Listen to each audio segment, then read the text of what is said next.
ওই কলা পাতা ফেলা হচ্ছে বলে ওভারের তারে ভোরবেলা থেকে, এবং 4 দিন ওটা নয়, এটা হচ্ছে আজকে হচ্ছে 8 দিন।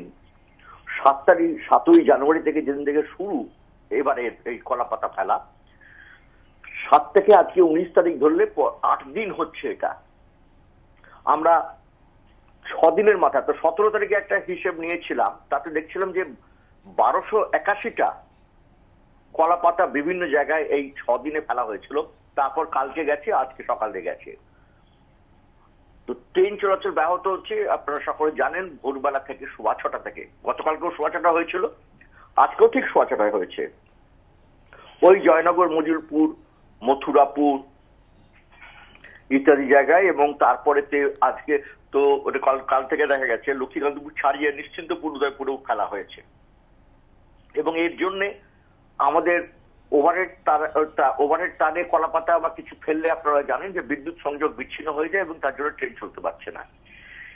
প্রাথমিকভাবে যখন ওই বিদ্যুৎ চলে গেছিল লাইন থেকে, তখন ওটা যেহেতু বারুইপুর থেকে চলে গেছিল, বারুইপুর ডায়মন্ড হারবার সেকশনও ট্রেন চলাচল কিছুটা থমকে ছিল বিদ্যুতের সরবরাহ ঘাটতি থাকায়, যদি পরে ঠিক হয়। কিন্তু এখানে তো চলছে, আমাদের টাওয়ার ভ্যান গিয়ে কাজ করলে পেছনে আবার ফেলে দেওয়া হচ্ছে, এবং সেটা সকলে জানেন যে বিনা কারণে, কোনো কারণ না দেখিয়ে আপনাদের সাংবাদিকদের বা ওখানকার লোকাল যে করেসপন্ডেন্ট আছে তাদের মারফতে কখনো কারো কাছ থেকে শুনেছি কেউ একজন বলেছেন যে ট্রেন চলাচলে দেরি হয়ে যাচ্ছে। তাই কুয়াশার জন্য কয়েকদিন প্রথম দিকে আমাদের ট্রেন চলাচল, সকালের দিকে ট্রেন চলাচল দেরি হয়ে যাচ্ছিল। সেটা শুধু ওখানে নয়, পূর্ব রেলের হাওড়া এবং শিয়ালদা 2 বিভাগের বিভিন্ন রুটে, এবং শুধু তাই কেন, দূরপাল্লার ট্রেনগুলো যেগুলি সারা রাত কুয়াশার মধ্যে দিয়ে ছুটে আসছিল সেগুলো দেরি হয়ে যাচ্ছিল। এটা মানুষে জানেন। আমরা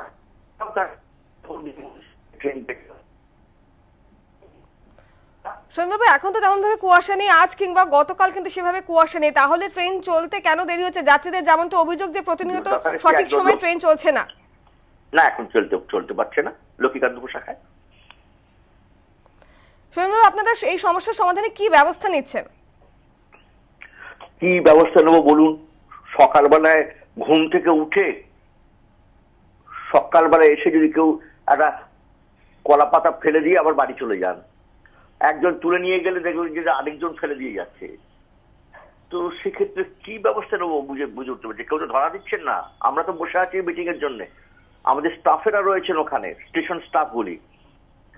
তো সেখানে আমরা আপনাদেরও সহযোগিতা চাইছি যে মানুষকে একটু দয়া করে বোঝান যে কয়েকজন মানুষের জন্য ওই অঞ্চলের তাবৎ মানুষের খুবই ক্ষতি হচ্ছে, অবর্ণনীয় কষ্ট হচ্ছে।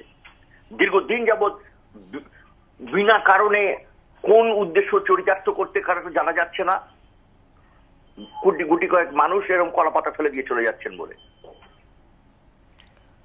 সৌম্যবাবু, এই ধরনের ঘটনা প্রায়শই ঘটছে, এবং আপনি যেমনটা জানালেন সেক্ষেত্রে এই ধরনের ঘটনার পেছনে ঠিক কি অভিসন্ধি থাকতে পারে বলে মনে করছেন? এই তো আমি বলার চেষ্টা করলাম যে কেউ তো এসে বলছেন না। আমরা তো বারবার আবেদন করছি আপনাদের মাধ্যমে, যখন আমি এখন বলার চেষ্টা করছি, যদি কেউ শোনেন, আমরা তো বসে আছি যে আসুন আলোচনা করি, কোন অসুবিধা হচ্ছে আপনাদের, কেন করছেন জানান আমাদের। কিন্তু কেউ তো এসে জানাচ্ছেন না। অভিসন্ধিটা তো তিনি মনের মধ্যে পুরে রাখলে আমি জানবো কি করে? ধন্যবাদ সমীর বাবু।